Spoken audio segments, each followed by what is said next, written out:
बिस्मिल्लाहिर्रहमानिर्रहीम। आज की इस वीडियो में खुश आमदीद। हम लोग अक्सर न्यूज़ में सुनते रहते हैं कि फ़लाँ मुलजिम का जिस्मानी रिमांड ले लिया गया और फ़लाँ मुलजिम का जुडिशल रिमांड ले लिया गया। तो आज हम इस वीडियो में देखेंगे कि एक्चुअल में जिस्मानी रिमांड क्या होता है और जुडिशल रिमांड क्या होता है। जब भी पुलिस किसी मुलजिम को किसी जुर्म के इर्तिकाब में पकड़ती है तो पुलिस इस मुलजिम को 24 घंटे के अंदर अंदर इलाका मजिस्ट्रेट की अदालत में पेश करने की पाबंद होती है। इन 24 घंटों में पुलिस ने इस वारदात से मुतल्लिक तमाम मालूमात इकट्ठी करनी होती हैं।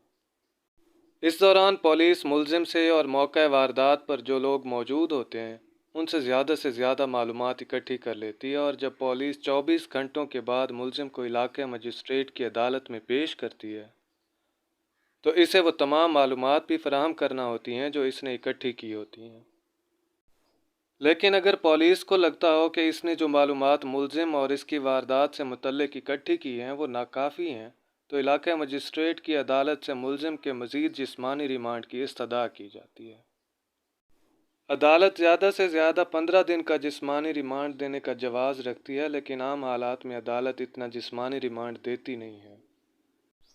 जब मालूमात नाकाफ़ी हों तो अदालत 2 या 3 दिन का मज़ीद जिस्मानी रिमांड दे देती है। जिस्मानी रिमांड के अंदर पुलिस मुलजिम के ऊपर जिस्मानी तशद्दुद करके इससे जुर्म के बारे में पूछती है।